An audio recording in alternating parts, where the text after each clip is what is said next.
And I spent the 70s and 80s arguing with structural engineers about retrofitting existing buildings, because I was interested in maintaining many of those buildings for affordable housing. And in those days, the code was a trigger, which said you either, if you spent more than 50% of the value of the building, you upgraded it to full code, and if you didn't have to do anything. And the engineers kept saying, we're not doing anything. And I kept saying, this isn't right. This is morally wrong. This is how I got involved with the earthquake world.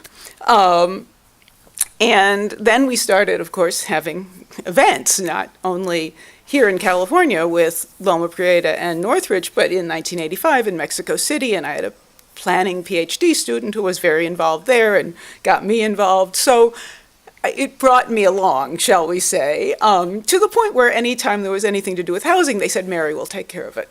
But then we got involved in the organizing and planning of PEER, which, the date is 97, but it was 94 or something when we were starting on that process of writing the grant proposals, et cetera. And so it was a lot of interaction. It was a lot of intention to have interdisciplinary teams, not just to be in the geotechnical and structural realm.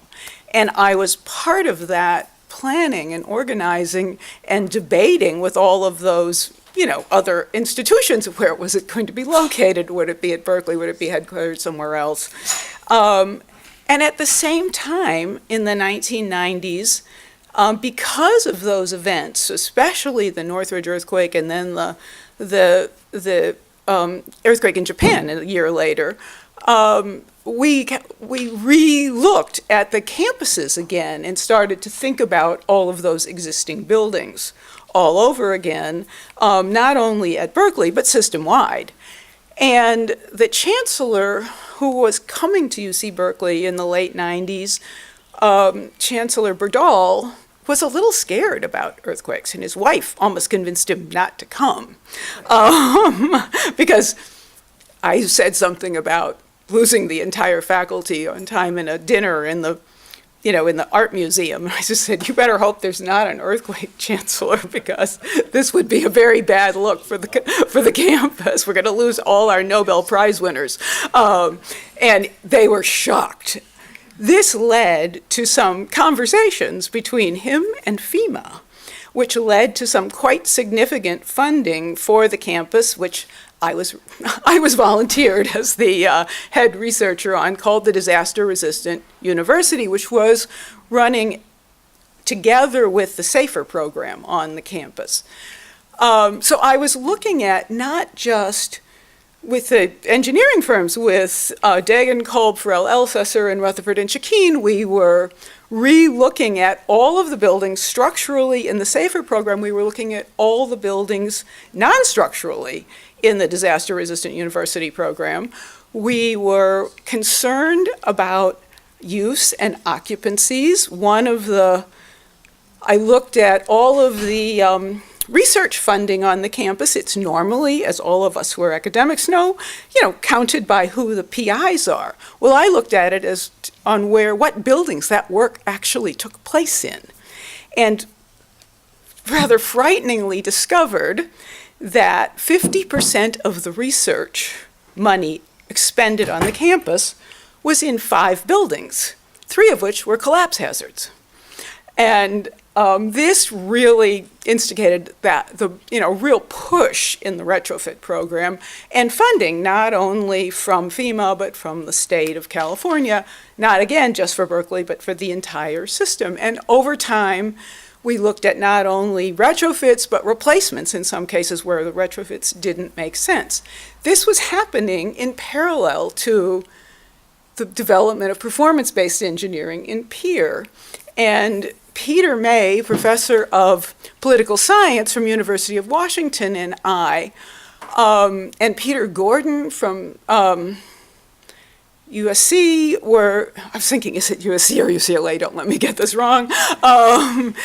We were an economist. We were looking at what were the issues in this infamous triple integral that we needed to pay attention to when we got from fragility curves to estimation of losses. What did we want to come out of it? And as all of you who've been around here a while, not the students maybe, know that at the time, we only really looked at casualties and cost. And we argued you had to pay attention to downtime. You had to pay attention to function and operations. And this was a huge debate within PEER. There were a lot of people who did not want to deal with this funny concept of downtime. But we persisted, and it became part of the loss modeling analysis, and in parallel, because the same thing, the disaster-resistant university stuff was happening at the same time. And in one of the cases, I was interviewing scientists in our biological and animal facilities, and I thought that they would be terribly worried about these $1 million microscopes that they were had hanging around in every lab, and that those got damaged, it would take a while to replace them. And they said, oh no, it's not the microscopes we care about. NSF will pay for those. What we're really worried about is the refrigerators and freezers. And we're worried about those because we don't want biological soup, number one, and we don't want animals escaping, number two, and we lose all of our research if something happens to these. If the power goes out and we don't have enough dry ice, it's a problem. And that just completely threw us. We had no idea. And PEER took on, as one of the test beds, a test bed that looked at the non-structural and contents behavior performance in a very good building. What we called it in the PEER report is called the UC Science Building, but for those of you who know the campus, know it's the Valley Life Science Addition, a very well-built, relatively contemporary concrete building. The engineer was Pharrell Elsesser. We had every confidence in the structure of this building, but we wanted to understand what was going to happen to the rest of that building. And so this is the relationship to the shake table. We did tests of all of those refrigerators and freezer types here at Berkeley. Nikos Makris did all of that work. And Tara Hutchinson, then at UC Irvine, did the tests of all the lab and the bench equipments. And it was pretty shocking how much those things moved and how far they went. And so it brought out it created a new line of work in many ways, because we hadn't, until that time, really paid attention to the issues of contents. I mean, we saw it in a few places, right? You saw it in art museums where people were testing and base isolating pieces of art and statues, but you saw it occasionally in other functions using base isolation. I mean, the local examples, Pixar Studios in Emeryville did a very resilient building in its day with base isolation and a lot of others. But it was a tiny piece of what was happening in structural engineering. And how did we really look at the long-term impacts in terms of the loss of the contents and the loss of function in something as significant as a high-value research lab, in an art museum, in a city hall? The Kobe City Hall's losses were very dramatic. And what did that mean in terms of recovery? What did it mean in terms of what we now would call resilience in bringing these functions back online after a major urban earthquake? And so that work, that test bed, which I don't know if I should say this, but I will. At the time, our business and industry board, one of those members was Ron Hamburger, and he said, well, it's interesting, but it's not very relevant. I thought, I'll show you, Ron Hamburger. And I think that the lesson was that, we learn slowly. We're conservative professions. We architects, engineers, we're all very conservative. We learn very slowly. We change. New buildings are scary things. You want to make sure you do it right, so you want to rely on things that you know. But it was the change that made, that particular project made, in terms of really recognizing the importance of the non-structural components and the degree to which other labs, other schools, other universities started to take that on, and we continue to take that on. I mean, Steve Mahan and others continued to work on that.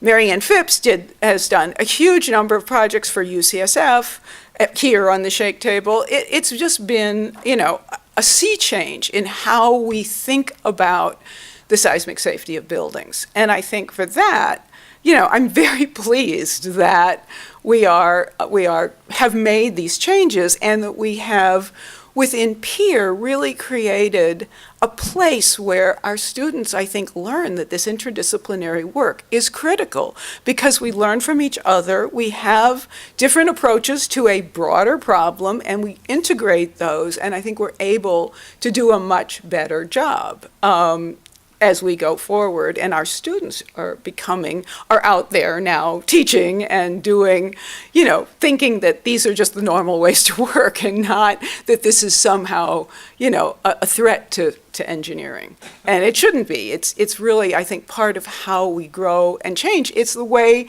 that Jim Kelly describes, you know, what we've learned from how we, you know, we make mistakes, we learn from them, we do the next step, we learn from it.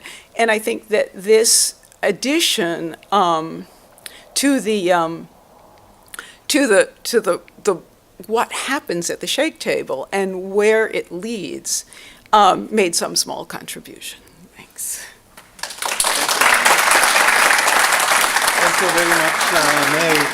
I just want to add one thing. I work on this project with Mary, and one would think, oh, we're doing this work for building content.